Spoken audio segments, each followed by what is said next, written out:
नमस्कार दोस्तों, इस कहानी को जरा गौर से सुनिएगा क्योंकि ये कहानी आपकी जिंदगी बदलने वाली है। आजकल 12 से 25 साल के नौजवानों को इतनी चिंता हो रही है कि चिंता की वजह से उनका किसी भी काम में मन नहीं लग रहा। वो हमेशा परेशान ही रहते हैं। ना तो वो अंदर से खुश होते हैं और ना ही उनके अंदर कार्य करने की शक्ति है। फिर भला उन्हें कामयाबी कैसे मिलेगी? वो अपनी मंजिल तक कैसे पहुंचेंगे? एक समय की बात है, गौतम बुद्ध से उनके एक शिष्य ने एक बार पूछा कि महात्मा, क्या ऐसा संभव है जो मैं मेरे मन में सोचूं वो सारी चीजें अपने आप मुझे मिलना शुरू हो जाए? बुद्ध बोले, ऐसा संभव तो है, लेकिन क्या इसके लिए तुम ये दो चीजें कर पाओगे? शिष्य बुद्ध से बोला, क्या सच में ऐसा संभव होता है? अगर हाँ तो महात्मा मुझ पर कृपा कर मुझे बताइए, ऐसा होना कैसे संभव है? मैं इसके लिए कुछ भी करूंगा। बुद्ध शिष्य से बोले, तो सुनो, तुम अपने मन में जो चाहो वो तुम्हें मिलने लग जाए।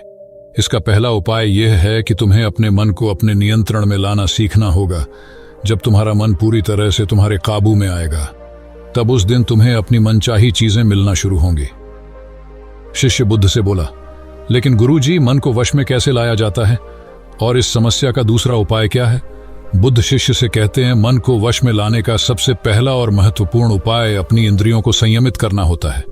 तुम्हारे पांचों इंद्रियां जब तुम्हारे वश में होंगी, तभी तुम अपने मन को वश में करने में कामयाब हो पाओगे। शिष्य कहता है गुरुदेव, आप कहते हो कि इंद्रियों को काबू में करने से हमारा मन हमारे काबू में आएगा और फिर जो मैं मेरे मन में सोचूं वो चीज मुझे मिलने लगेगी। लेकिन गुरुदेव, इंद्रियां तो मेरे काबू में हैं। मैं जैसे चाहूं वैसे अपने हाथों को, आंखों को या फिर पैरों को हिला सकता हूं। फिर मुझे जो चाहे वो चीजें क्यों नहीं मिल पाती?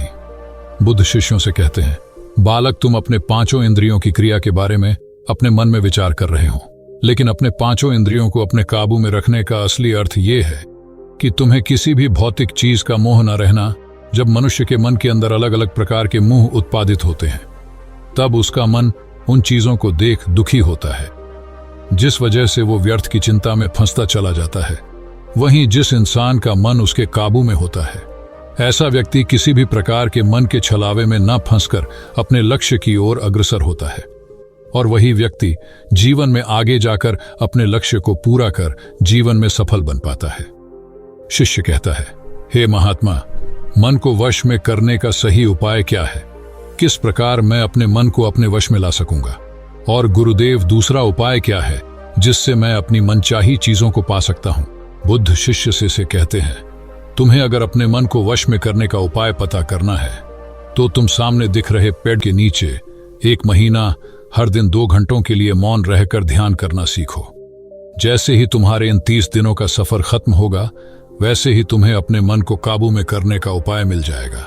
जिस दिन तुम्हें अपने मन को काबू में करने का उपाय पूरी तरह से हो गया, उसी दिन से तुम अपने मन में जिस भी चीज का विचार करोगे, वही चीज तुम्हें प्राप्त होना शुरू होगी। अगर तब तुम पैसे के बारे में या फिर संसार में मौजूदा किसी भी चीज के बारे में अपने मन में विचार करते हो, तो वो विचार तुम्हें अपनी मनचाही चीज को प्राप्त करने में तुम्हारी मदद करेगा। पर इसके लिए तुम्हें अपने मन को वश में कर पाना अत्यंत जरूरी है। जब तुम अपने मन को वश में कर लोगे, तभी मैं तुम्हें दूसरे उपाय के बारे में बताऊंगा। शिष्य बुद्ध को प्रणाम कर कहता है, ये तो काफी आसान कार्य है। 1 महीना ही क्या, मैं 1 साल तक 2 घंटे उस पेड़ के नीचे बैठ सकता हूं। आप मुझे आज्ञा दें, कल से ही मैं ध्यान में बैठने के लिए तैयार हूं। बुद्ध शिष्य से बोले, ठीक है, तुम पहले 30 दिन उस पेड़ के नीचे मौन रहकर ध्यान करके दिखा दो, फिर हम आगे बात करेंगे। उस शिष्य को लगता है, गुरुदेव ने तो मुझे बहुत ही आसान कार्य सौंपा है, इसे तो मैं आसानता पूर्वक कर सकता हूं। इसमें कौन सी बड़ी बात है? 1 महीना पैर के नीचे ध्यान ही तो लगाना है, इससे मैं आसानी से कर सकता हूं। शिष्य दूसरे दिन गौतम बुद्ध को प्रणाम कर उस पेड़ के नीचे मौन रूप से बैठ गया। 3-4 दिन तक ऐसे ही चलता रहा। शिष्य हर दिन बुद्ध के पास जाता है, उनको प्रणाम करता और उस पेड़ के नीचे जाकर मौन रूप से ध्यान करना प्रारंभ करता। लेकिन जब छठे दिन रोज की तरह शिष्य उस पेड़ के नीचे बैठने गया, तब उस समय उसका मन बेकाबू होने लगता है। उसके मन में अलग अलग चीजों के विचार आना शुरू होते हैं। उसने अब तक जिस लोगों से बुरा बर्ताव किया, अपने साथ गुरुकुल में पढ़ रहे भाइयों को उसने हर बार कैसे मूर्ख बनाया और अपनी तारीफ करने के लिए गुरुजी को कब कब झूठ बोला, इन सारी बातों के विचार उसके मन में उत्पादित होने लगे, जिससे उसका पूरी तरह ध्यान में मन लगना बहुत ही मुश्किल होने लगा। थोड़े दिन बीते आज उस शिष्य का मौन रहकर ध्यान करने का 17वां दिवस था, लेकिन उसके मन में बार बार आते हुए गलत विचार उसे ध्यान को ठीक से करने नहीं दे रहे थे। इसके लिए उसने मन में निर्णय किया, मैं इस समस्या का हल गुरुदेव से पूछता हूं, उन्हें इसका हल जरूर पता होगा। 18वें दिन उसके मुंह पर आ रहे भाव देखकर बुद्ध पहले ही समझ चुके थे कि आज ये सिर्फ प्रणाम करने नहीं है, अपितु किसी समस्या का हल पूछने आया है। शिष्य बुद्ध के पास जाता है और कहता है, ही महात्मा, आपके बताए अनुसार मैं हर रोज 17 दिनों से उस पैर के नीचे ध्यान लगाने बैठ जाता हूँ। शुरुआती दिनों में मैं जब ध्यान लगाने बैठता था, जब मेरा मन पूरी तरह लगता था, लेकिन अब उस पैर के नीचे जब मैं अपना ध्यान लगाने बैठ जाता हूँ तब मेरा ध्यान अच्छे से नहीं लग पाता। मेरे मन में अलग अलग प्रकार के विचार आते हैं।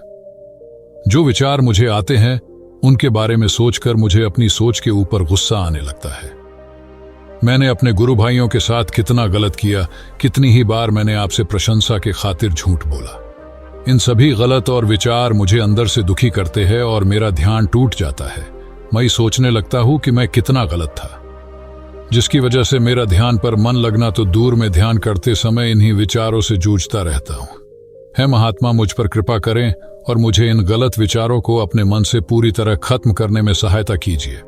बुद्ध शिष्यों से कहते हैं, तुम्हें जब मैंने पहले दिन मौन रहकर पेड़ के नीचे बैठने के लिए कहा था, अब तुम्हारे मन में किसी भी प्रकार के विचार नहीं आ रहे थे, लेकिन अब 18 दिन बीतने के बाद तुम्हारे मन में अपनी गलतियों के विचार उत्पादित हो चुके, जिसका कारण एक ही है। जब तुम अपने गुरु भाइयों के साथ मस्ती करते थे और सबको अपनी तारीफ करने के लिए झूठी कहानियां सुनाते थे, तब तुम शांत रह रहे अपने मन से बातें ना कर पाए।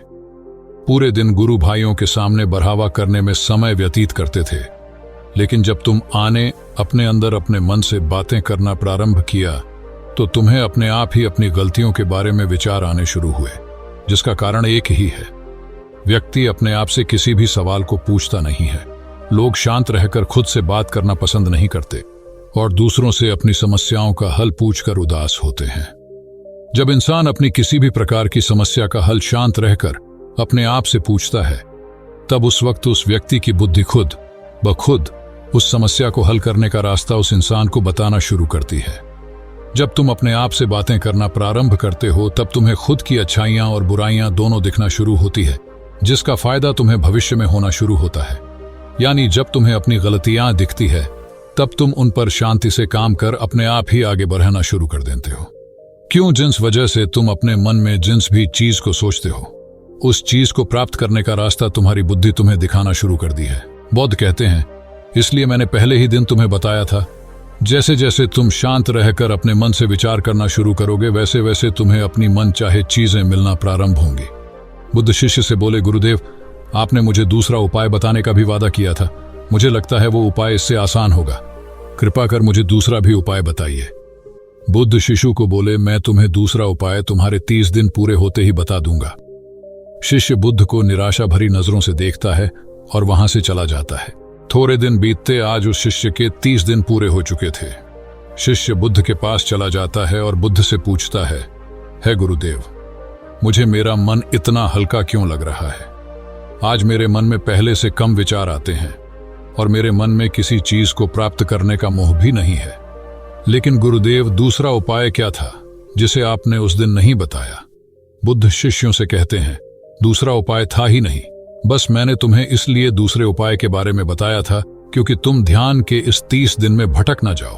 तुम अपने ध्यान के इन दिनों पूरी तरह से खत्म कर पाओ, जिससे तुम्हें अपने अंदर की आवाज को पहचानने में मदद हो और तुम जान सको कि ऐसा संभव जरूर है कि जो तुम चाहो वो तुम्हें मिल सकता है। लेकिन अपने मन को वश में करने के बाद इसके रास्ते और भी ज्यादा आसान हो जाते हैं। इसलिए इंसान का मन अगर उसके वश में हो तो वो अपनी मनचाही चीज को प्राप्त करने में समर्थ रहता है। वो कहते हैं ना, मन के जीते जीत और मन के हारे हार। इसलिए मन को काबू में करना सीखो, शांत रहो, हर दिन ध्यान करो, एक्सरसाइज करो, तभी तुम्हारे दिनचर्या बदलेगी। जब तक तुम अपने मन को शांत नहीं कर लेते, तब तक तुम जीवन में कुछ भी नहीं पा सकते। कुछ पाने के लिए मन का शांत होना जरूरी है और तब तुमको हर वो चीज मिलेंगे जो तुम सोचोगे। दोस्तों, गौतम बुद्ध की इस कहानी को आप अपने परिवार या मित्रों के साथ शेयर करके उन्हें भी बुद्ध के ज्ञान से अवगत करा सकते हैं।